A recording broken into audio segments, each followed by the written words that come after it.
Hey, it's Chiki Linguini, and today I'm very excited about our episode because today is my first episode recording since I've officially graduated from IIN's Holistic Health and Nutrition program. Over the past 8 months, I've learned a lot of different things and many topics that I can't wait to share with you. But today I want to talk to you about one of the favorite things that I've learned, which is managing your weight.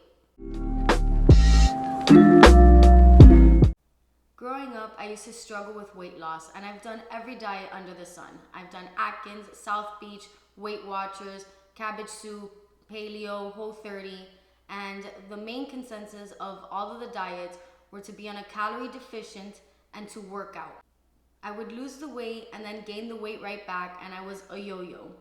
It sounds very simple. Eat less calories and work out and you'll lose weight.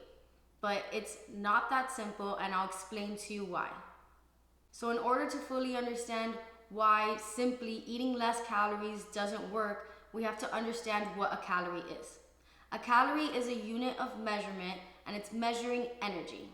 So we eat energy in food, in calories, and we expend energy in working out.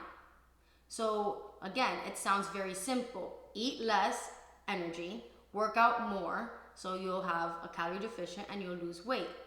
The reason why it's not that simple, the problem is because not all calories are created equal. Let's make this very simple. If we take 100 calories of broccoli and we were to eat that, it would digest very slowly because of the fibers, and that's a good thing. It digesting slowly is going to prevent a glucose spike, and it's going to keep us balanced. It's going to keep us feeling full longer, and it's going to keep us just in a good, even mood. Now let's say you were to eat 100 calories of a cookie. The cookie is high in sugar, so once you eat it, it gets absorbed and digested into your body very quickly. This is a bad thing because then it turns into a glucose spike, leading into stored fat and making you feel very hungry shortly after. Everything we eat except for animal protein is glucose. Sugar, carbs, starches, fruits, vegetables, legumes, beans, whole grains, all processed foods, everything except for animal protein is glucose once we eat it in our body. So when we eat, our body takes the glucose and feeds our cells. That's why they say you are what you eat. We could either be feeding ourselves fruit and vegetables or processed foods and pastas. So after they feed the cells, then the remaining glucose needs to be dealt with immediately. So our pancreas produces a hormone called insulin. Insulin gets pumped out and brings the extra glucose and stores it.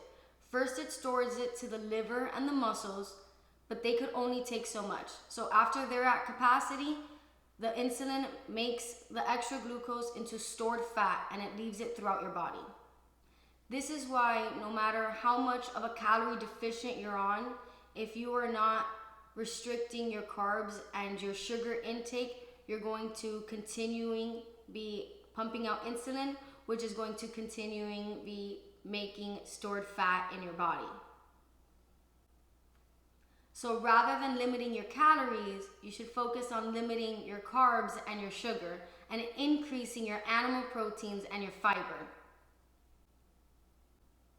So now that we have an understanding that not all calories are the same, I'm going to be spitting out some facts about sugar.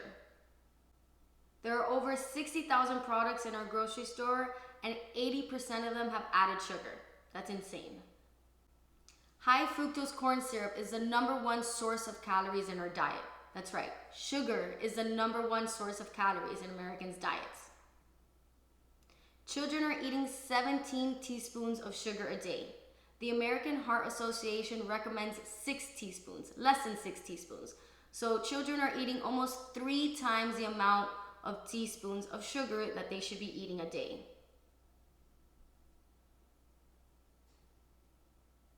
There's a 60% increase of obesity in children when they drink 1 can of soda a day. Obesity is the second leading cause of death in America. And if that's not bad enough, there was a large meta-analysis finding a link between cardiovascular disease and sugar. That's the #1 cause of death in America. That means the 2 leading causes of death in the United States are both linked to sugar. Sugar is also extremely addictive. In fact, in one study, they found that it was 8 times more addictive than cocaine. In the same study, they were trying to prove if rats preferred cocaine over sugar, and rats generally preferred the sugar. Even cocaine-addicted rats switched over to sugar.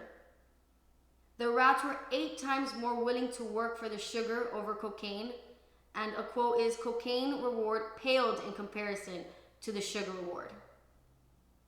All of that to say, not only is sugar bad for you, but the more you eat it, the more you crave it. So to summarize, when you eat a cookie, your body processes it into glucose and feeds your cells. After your cells are fed, insulin gets produced to store the extra glucose. The extra glucose is stored into your liver and your muscles. After they're at capacity, extra glucose is stored as fat.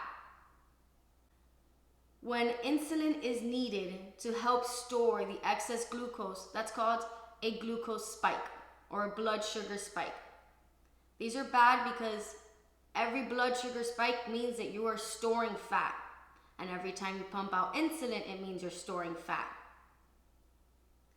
The more you produce insulin, the more that your body needs to produce the insulin, the more dependent your body will become on insulin.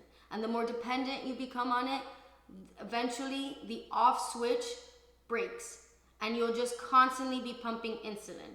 And if you're constantly pumping insulin, you're constantly storing fat. So no matter how calorie deficient you become, no matter how much you exercise, and no matter what you're doing on the outside, if that mechanism switches off and you're constantly producing insulin, you will be constantly storing fat. So you won't be able to lose the fat no matter what you're doing because you're storing the fat. So the key to weight loss, the key to all of this is to switch off the on switch, is to make the insulin stop pumping, is to be able to stop eating excess glucose. And in order to do that, we need to limit our carbohydrates. And in some cases, that may mean to eliminate them altogether, to eliminate all of the carbs and the sugar for a short period of time, to give your body the healing that it needs and to give it the break that it needs from the excess glucose so that the switch can turn off. And then you can reintroduce your carbohydrates where you feel that you're able to balance them. But going back to it, you need to limit your carbohydrates, limit your sugar intake, limit your artificial sugar intake, increase your animal protein intake to at least 100 grams a day. And I know it might sound a lot, but I'm going to do another video explaining why a minimum of 100 grams of protein, of animal protein a day is necessary for everybody. And the next one is to increase your fiber to 25 grams a day, to increase your exercising, eat breakfast. A savory protein breakfast is very important for this. Prioritize your sleep and put your fork down in between your bites.